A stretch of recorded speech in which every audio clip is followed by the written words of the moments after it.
Bonjour à tous, je voudrais aujourd'hui vous inviter à une réflexion un peu libre sur le monde de l'école.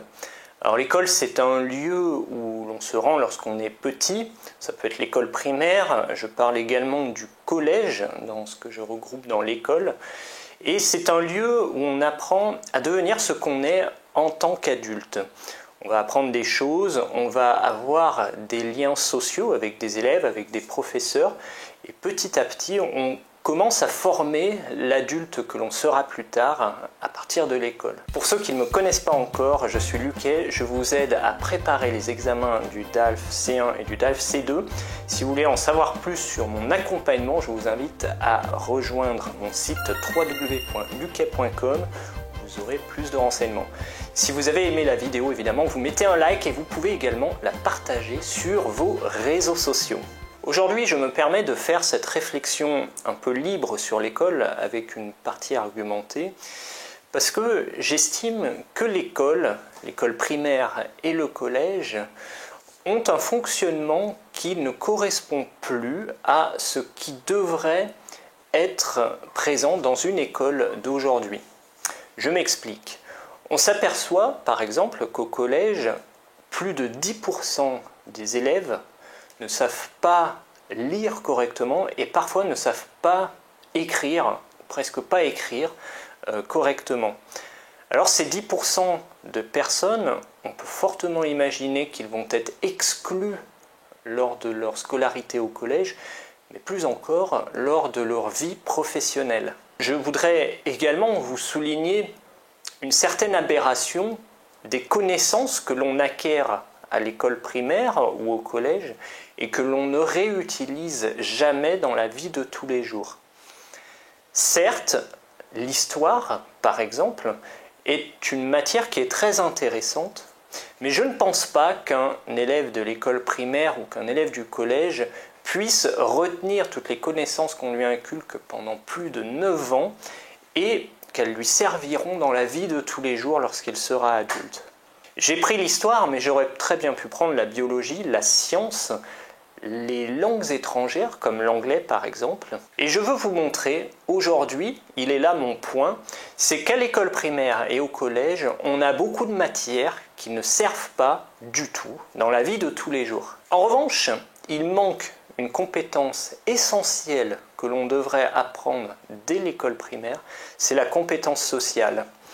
Vous est-il déjà arrivé d'aller dans la boulangerie et de demander à la boulangère en quelle année a eu lieu la Révolution? Il est évident que cette question, qui est une connaissance que l'on acquiert à l'école primaire et qui fait partie d'un lot de connaissances encore plus vaste qui concerne l'histoire. Je prends à chaque fois l'histoire parce que c'est le plus flagrant, mais on peut citer également la biologie et la science physique, pour lesquelles on acquiert des connaissances à l'école primaire, au collège, et que l'on ne réutilise jamais dans la vie de tous les jours. Alors, pourquoi passer du temps, pendant 9 ans, à apprendre ces matières, alors que l'on pourrait développer pendant tout ce temps des compétences sociales qui seront bien plus appréciées dans la vie de tous les jours. Donc je reprends cet exemple de la boulangerie. Je ne vais jamais demander quelle est la date de la Révolution ou combien y a-t-il eu de rois de France dans la période du Moyen-Âge par exemple.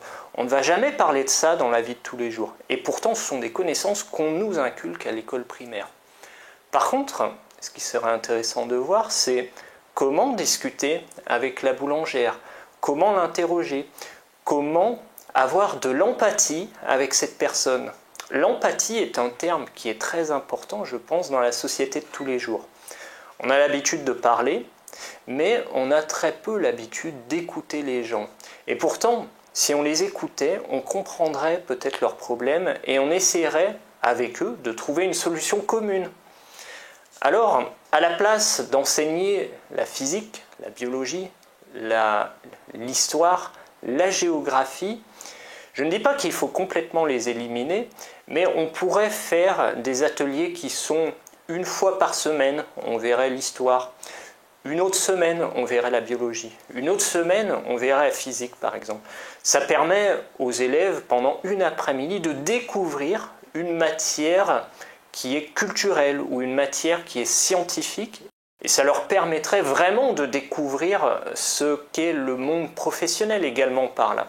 Par contre, toutes les heures que l'on pourrait gagner dans la semaine, je pense qu'il y a autour de 8 heures de cours par semaine que l'on pourrait gagner à développer des compétences sociales. On pourrait par exemple avoir des cours de production orale, pouvoir s'exprimer avec les élèves, pouvoir discuter avec un professeur.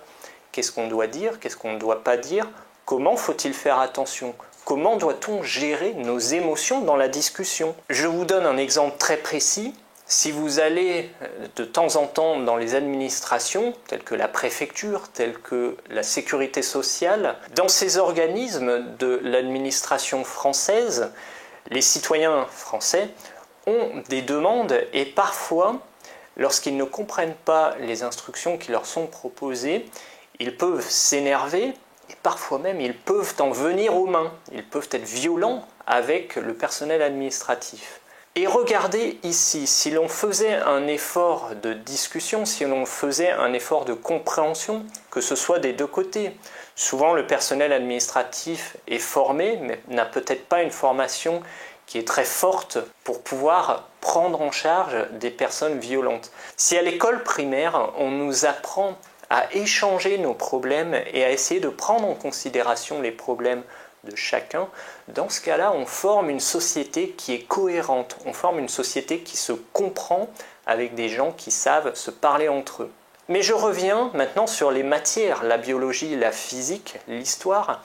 Je pense que ce sont des matières qui sont absolument intéressantes, mais que l'on pourrait développer à partir du lycée éventuellement ou à partir de l'université. Pour ma part, je n'ai jamais rien compris en histoire lorsque j'étais à l'école primaire ou au collège. C'est peut-être pour ça que je vous en parle beaucoup. Mais je trouve que cette matière est absolument intéressante et aujourd'hui je lis des livres d'histoire avec un grand intérêt et je découvre des choses vraiment très passionnantes, mais c'est parce que j'en ai envie aujourd'hui. On ne va pas se le cacher, l'histoire ne nous permet pas de décrocher un travail, à moins d'être chercheur ou professeur d'histoire. Il n'y a pas vraiment beaucoup de débouchés dans ce domaine.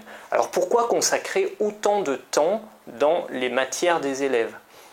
Par ailleurs, certains élèves apprennent l'histoire, ils apprennent la biologie, ils apprennent la science, mais dans le domaine professionnel, ils ne pourront utiliser qu'une seule de ces matières. On voit bien que l'importance de ces matières n'est pas très forte dans la vie professionnelle et n'est pas très forte dans la vie de tous les jours. En revanche, bien savoir lire, bien savoir écrire et savoir faire les calculs de base, les additions, les soustractions, ça c'est important et on doit absolument le maîtriser. Il est quand même assez irrecevable dans notre société française d'avoir 10% d'élèves qui arrivent au collège et qui ne savent pas lire et écrire. On doit s'interroger pourquoi ils n'ont pas pu savoir lire et écrire. Et on doit vraiment chercher les problèmes qui sont à l'école primaire et les raisons qui font que les élèves ne savent pas lire et écrire une fois arrivés au collège. Je vais finir sur un dernier point parce que l'école nous permet de devenir adultes et elle nous forme vers la vie professionnelle. Je crois que les études au lycée déjà et à l'université sont très spécialisées. On apprend par exemple à devenir avocat, on apprend à devenir comptable, on apprend à devenir chercheur en sciences physiques. Mais en fait, on voit nombre d'élèves qui changent en cours de route. Ils font une année de médecine par exemple et finiront en psychologie. Ou l'inverse. On voit certaines personnes qui commencent un travail et qui ne se sentent pas à l'aise dans ce travail et pourtant elles vont être obligées d'y rester parce qu'elles ont passé 5 années d'études à l'université pour apprendre ce métier. C'est un investissement conséquent. Alors, si j'étais ministre de l'Éducation, et je vous invite à voter pour moi en mettant un like sur cette vidéo, j'imposerais directement à l'entrée du lycée à chaque élève de passer 4 fois une semaine dans 4 entreprises différentes. Dans ces entreprises, on serait obligé de les accepter et de leur montrer comment est le métier. Il n'est pas question qu'ils travaillent, il est question qu'ils découvrent le métier. Et avec ces stages d'entrée dans le lycée, on pourrait par exemple choisir une entreprise de comptabilité, une entreprise juridique, on peut choisir plusieurs secteurs. En tout cas, les élèves pourraient voir comment c'est le métier d'avocat, comment c'est le métier de comptable, et auraient une idée quand même plus précise de ce qui les attendrait après leurs études. Et ils pourraient se dire, ce domaine m'intéresse, donc je vais étudier pour ça. À l'issue de cette période de stage, l'élève serait en mesure de faire un choix pour ses études. Parce qu'il n'y a rien de pire que d'imaginer un domaine de travail, de faire les études pour, et une fois qu'on arrive dans le travail, on est déçu parce que ce n'est pas du tout ce à quoi on s'attendait. Voilà, c'était une discussion libre aujourd'hui. Ça fait quelque temps que je souhaitais vous présenter ces arguments visant à changer le contenu des cours à l'école primaire et au collège. En tout cas, j'imagine que certains d'entre vous n'êtes pas d'accord avec moi. Et dans ce cas-là, je vous invite vraiment au débat et à proposer votre opinion dans les commentaires. Et puis j'y répondrai. Peut-être que vous aurez des arguments pour me convaincre que j'ai tort. Et dans ce cas-là, je les accepterai. Ou au contraire, j'essaierai de les réfuter. En tout cas, la discussion est ouverte. Si vous avez aimé cette vidéo, bien sûr, vous pouvez la partager. Et je vous invite à suivre la prochaine vidéo la semaine prochaine. Merci à vous.